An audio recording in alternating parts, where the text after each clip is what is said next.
दोस्तों, सबसे पहले मैं आप सब लोगों का क्रांतिकारी इस्तकबाल करता हूं। आपको जय भीम और लाल सलाम पेश करता हूं। आज जिस विषय पे बोलने के लिए बुलाया गया है, मैं देख पा रहा हूं कि दर्शकों के बीच में, श्रोताओं के बीच में बहुत सारे ऐसे लोग हैं जो इस विषय के एक्सपर्ट हैं। मैं इस विषय का एक्सपर्ट नहीं हूं, लेकिन अपने जीवन के अनुभव से कुछ कुछ चीज़ों को हमने सीखा है। बस उसी के आधार पर कुछ बातें कहना चाहता हूं। जहाँ से सुभाष जी ने अपनी बात ख़त्म की है, वहीं से मैं अपनी बात को शुरू करना चाहता हूँ कि जब समाज में सांप्रदायिकता है, समाज में धर्मांधता है और लोग धर्म और जाति से ऊपर उठकर सोचने को तैयार नहीं हैं, तो हमारी क्रांतिकारिता और उसकी रणनीति, उस पर बहुत ज़्यादा गंभीर विचार विमर्श करने की ज़रूरत है। क्योंकि हम जो बोलते हैं वो समाज में लोगों को समझ में नहीं आता है। दिक्कत उनकी नहीं है कि उनको समझ में नहीं आता है, दिक्कत हमारी है कि हम उनको समझा नहीं पाते हैं। और मैं एक वाक्य आप लोगों से शेयर करना चाहता हूँ। मैं धार्मिक नहीं हूँ, मुझे धर्म से कोई लेना देना नहीं है, लेकिन एक बात मैं बार बार समझने की कोशिश करता हूँ कि जय श्री राम और राम राम में क्या फ़र्क है। और यह बात मुझे समझ में आती है कि जय श्री राम और राम राम में ये फ़र्क है कि जय श्री राम के नाम पे हिंदू टेरर को फैलाया जा सकता है, लेकिन राम राम के नाम पे हिंदू टेरर को नहीं फैलाया जा सकता है। ये बहुत छोटी सी बात है। और जब इसका एग्जाम्पल हम एक जगह दे रहे थे तो हमारे एक साथी ने आकर कहा कि आप धर्म की वकालत कर रहे हैं। हमने कहा कि नहीं, हम धर्म की वकालत नहीं कर रहे हैं, धर्म का इस्तेमाल कर रहे हैं धर्मांधताओं के खिलाफ, सांप्रदायिकता के खिलाफ, गैर लोकतांत्रिक लोगों के खिलाफ, और जो धर्म के नाम पर टेरर फैलाते हैं उनके खिलाफ। और ये सवाल जब हम उनको कहा तो कुछ चीज़ें निकल करके सामने आई उस विमर्श में, वो मैं आपसे शेयर करना चाहता हूँ। हमने कहा कि राम जब सबरी का बेर खा रहे हैं, उस राम की तस्वीर आरएसएस को नहीं भाती है। राम की कौन सी तस्वीर आरएसएस को भाती है?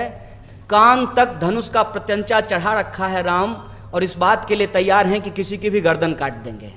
तो ये जो सवाल है, धर्म का जो ये विश्लेषण है, और लोगों के विश्वास का, लोक संस्कृति का, धार्मिक आस्था का जिस तरीके से राजनीतिक इस्तेमाल किया जाता है अपने आर्थिक फ़ायदे के लिए, इस बात को समझना बहुत ज़रूरी है।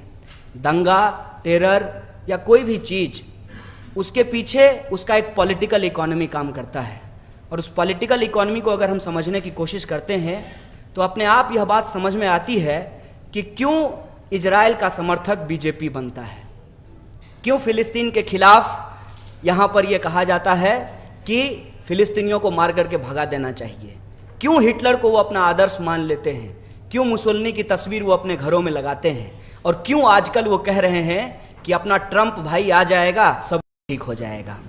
इसका मतलब क्या है? इसका मतलब ये है कि जो लोग इस देश के अंदर, दुनिया के अंदर समानता की बात करते हैं, जो लोग कहते हैं कि धर्म लोगों का एक व्यक्तिगत मसला है, इसके आधार पर राजनीति नहीं होनी चाहिए, उन लोगों के खिलाफ जो लोग कहते हैं कि धर्म के आधार पर ही राज्य की स्थापना होनी चाहिए, चाहे वो इस्लामिक स्टेट हो या हिंदू स्टेट हो, उनको दिक्कत होती है। और बड़ी बात मैं आपको कहना चाहता हूँ, मार्टिन लूथर किंग ने कहा है कि बुरे लोग इसलिए नहीं चिल्ला रहे हैं क्योंकि वो ताकतवर हैं, बुरे लोग इसलिए चिल्ला रहे हैं क्योंकि अच्छे लोग चुप होकर के बैठे हुए हैं। इसीलिए हमारी चुप्पी को तोड़ने की ज़रूरत है।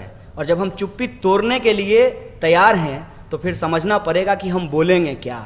और जब हम बोलेंगे तो हमको लगता है कि जो हमारे ऊपर तहमत लगती है उससे ही अपनी बात की शुरुआत करनी चाहिए, और कहना चाहिए बहुत ज़ोर ज़ोर से कि आतंकवाद का कोई धर्म नहीं होता, लेकिन आतंकवाद हमेशा धर्म का इस्तेमाल करता है।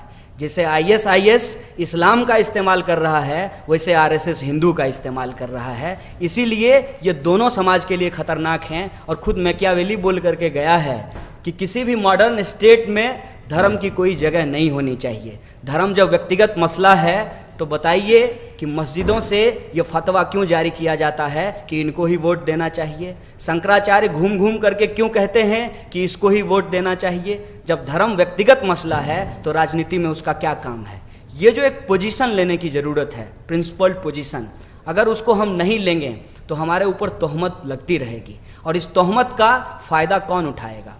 फ़ायदा उठाएगा वो झूठ बोलने वाला इंसान जो आजकल देश का प्रधानमंत्री बना हुआ है। क्या कहते हैं? कहते हैं कि दलितों को मत मारिए, मुझे गोली मार दीजिए। साहब, आपको क्यों गोली मार दें?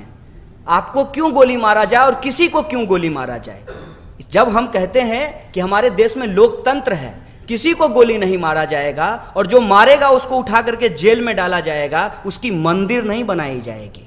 आपने गोडसे की मंदिर बनाई है क्योंकि आप गोली मारने और गोली चलाने की संस्कृति में विश्वास करते हैं। इसीलिए राम की जो तस्वीर है वो सबरी के साथ नहीं है, वो धनुष उठाए हुए राम है।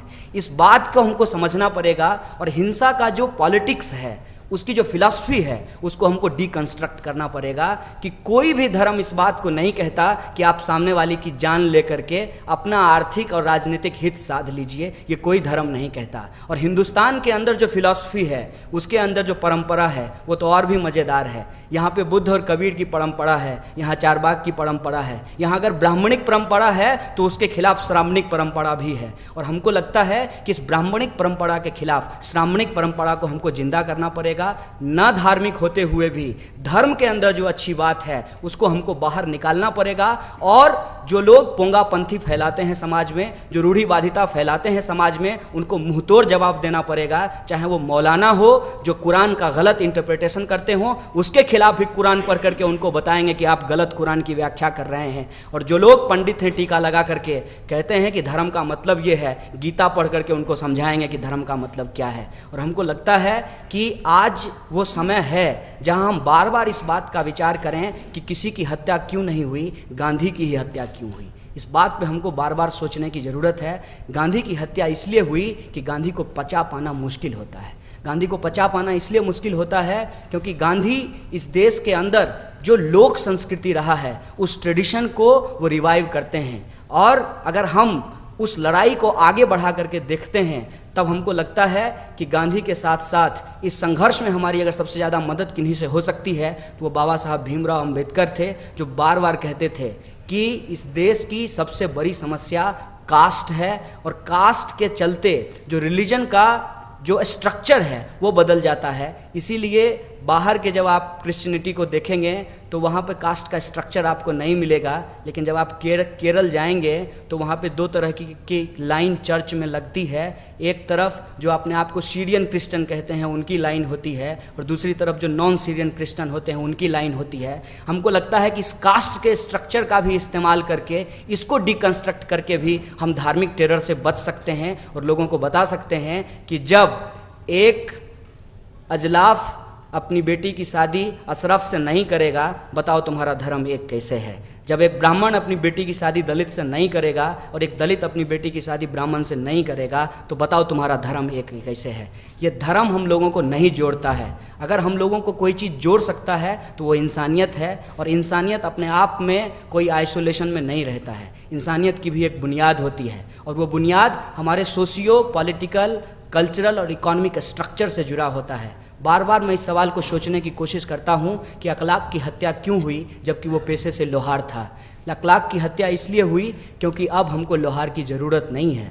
कल को हमारा जो ये उत्पादन का साधन बदल रहा है, हमारे जो संबंध बदल रहे हैं, उसकी वजह से जो डिविसिव फोर्सेस हैं, लोगों को बांट करके उनके ऊपर शासन करना ज़्यादा आसान हो गया है। इसीलिए जो आज के समय में टेरर है, उस टेरर के पीछे जो सोशियो इकोनॉमिक जो पॉलिटिकल एनालिसिस है, उसमें हम इस नतीजे पे पहुंचते हैं कि फिनेंशियल कैपिटलिज्म के क्राइसिस के चलते आज जो उत्पादन के साधन बदले हैं, उस उत्पादन के साधन में लोगों का कंसंट्रेशन एक जगह नहीं है। आप लोग अलग अलग जगह काम करते होंगे, बताइए कि आपके काम करने वाली जगह पे कितने धर्म और कितने जाति के लोग एक साथ रहते हैं।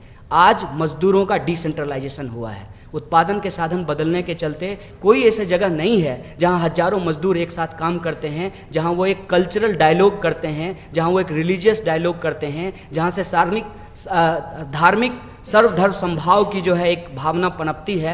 आज वो भावना पनपनी बंद हो गई है। इसीलिए लोगों को बांटना आसान हो गया है। इसीलिए हिंदुओं को ये बता करके तोड़ा जा सकता है कि मुसलमान के चलते बेरोजगारी है, और बेरोजगार मुसलमान को ये कह करके तोड़ा जा सकता है कि इस देश में अब आरएसएस आ गया है तो हम लोगों को ओवैसी के पीछे चल देना चाहिए। हमको लगता है कि ये जो एक्सट्रीमिज्म है, इससे हमको बचने की ज़रूरत है। और फिनेंशियल कैपिटलिज्म पे चोट करते हुए जो हमारा बुनियादी सवाल है है उस पर हमको आंदोलन को खड़ा करने की ज़रूरत है, वरना मोदी और ट्रंप में हम ज़्यादा फ़र्क नहीं कर पाएंगे। और वो जो बोल रहा है वो सीधे सीधे अंग्रेजी में बोल रहा है और ये आजकल थोड़ा नाटक करके हिंदी में बोलते हैं। इन्होंने क्या बोला है, कहा है कि बादशाह लोग गाय का इस्तेमाल करते थे जब राजा और बादशाह की लड़ाई होती थी। हमारी नज़र में तो राजा और बादशाह में कोई अंतर नहीं है। राजा का अपना कोई धर्म नहीं होता था, राजा का एक ही धर्म था, प्रजा का शोषण करना, चाहे उसका धर्म कुछ भी हो, चाहे वो मंदिर जाता हो या मस्जिद जाता हो। लेकिन राजा के धर्म से ऐतिहासिक काल का विवेचन किया जाता है और उस समय लोगों की जो खान पान रही थी, मतलब बाबर की गलती का बदला जुम्मन मियाँ से लिया जाएगा। ये जो परिस्थिति समाज के अंदर पैदा की गई है, इस पे हमको रैशनली सोचने की ज़रूरत है। और कितना कितना शानदार बात प्रधानमंत्री जी बोले हैं कि सब लोग आह वाह कर रहे हैं, लेकिन उस लाइन का अगर एनालिसिस करें तो हमको समझ में आता है। उन्होंने कहा है कि नकली गौरक्षकों से देश टूट रहा है, मतलब असली गौरक्षकों से देश जुड़ जाएगा। साहब, गौरक्षकों से देश नहीं जुड़ता है। बेरोजगारी का समस्या हल करने से, लोगों के अंदर जो गरीबी का सवाल है उसको हल करने से, शिक्षा का सवाल हल करने से, समाज के अंदर जो भ्रष्टाचार है उसको दूर करने से, और जो असमानता है, चाहे वो जाति के आधार पे हो, लिंग के आधार पे हो या धर्म के आधार पे हो, उस असमानता को दूर करने से समाज जुड़ता है। क्योंकि असमानता कभी भी समाज में समरसता नहीं लाती है। और ये आरएसएस बार बार घूम घूम करके कह रही है सामाजिक समरसता। किसी की गर्दन काट करके आप कौन सी समरसता लाएंगे? किसी के बाप को अगर दंगे में मार दिया गया है, उसका बेटा स्वाभाविक रूप से एक फंडामेंटलिज्म की तरफ जाएगा। जब तक आप ये जो लेट जस्टिस है, ये जो डिलेड जस्टिस है, इस प्रॉब्लम को रिजॉल्व नहीं करेंगे, समाज के अंदर शांति स्थापित नहीं हो सकती है। इसीलिए अगर हम समाज में शांति स्थापित करना चाहते हैं और टेरर के खिलाफ अपनी आवाज़ को बुलंद करना चाहते हैं, लोकतंत्र की बुनियाद को मजबूत करना चाहते हैं, तो हमको लगता है कि कुछ चीज़ों पे बहुत बेबाक होकर के हमको बोलने की ज़रूरत है कि मॉडर्न स्टेट में रिलीजन की कोई जगह नहीं है। रिलीजन आपका व्यक्तिगत मसला है, आपको जैसे करना है आप कीजिए, आपको जो खाना है खाइए, आपको जो पहनना है पहनिए, लेकिन लोकतंत्र आपके इशारे पे नहीं चलेगी। लोकतंत्र संविधान के हिसाब से चलेगा, ना मनुस्मृति से चलेगी, ना कोई दूसरी आसमानी किताब से चलेगा। ये बात हमको स्पष्ट तौर पे कहना पड़ेगा। और दूसरी बात कि धर्म का इस्तेमाल करके जो आप वोट बैंक की राजनीति करते हैं, हम इसको खारिज करते हैं। हम वोट देंगे अपने मुद्दों के आधार पे, और हमारा मुद्दा विद्यार्थी होने के लिए के नाते शिक्षा है, नौजवान होने के नाते रोजगार है, महिला होने के नाते जेंडर जस्टिस है, और दलित पिछड़ा होने के नाते सामाजिक न्याय है। इन मुद्दों पे हम वोट करेंगे। तो ये जो रास्ता है, इस रास्ते को हमको अपनाना पड़ेगा और बेबाक होकर के बोलना पड़ेगा। नहीं तो अगर हम झिझकेंगे तो हमारे ऊपर तुष्टीकरण का आरोप लगाएंगे, और हमारी कोई तुष्टीकरण नहीं है। हमारे अंदर समाज बदलने की संकल्पना है, और इस संकल्पना के ऊपर जो एक बहुत बड़ा हमला है वो सिर्फ राष्ट्रीय नहीं है, अंतर्राष्ट्रीय है। इसीलिए इस आंदोलन को राष्ट्रीय नहीं अंतर्राष्ट्रीय बनाने की ज़रूरत है। और मुझे उम्मीद है कि जब इतनी बेबाकी से हम लोग बातचीत करने के लिए तैयार हैं तो जुमलेबाजों को हराना ज़्यादा मुश्किल नहीं है। बहुत बहुत शुक्रिया।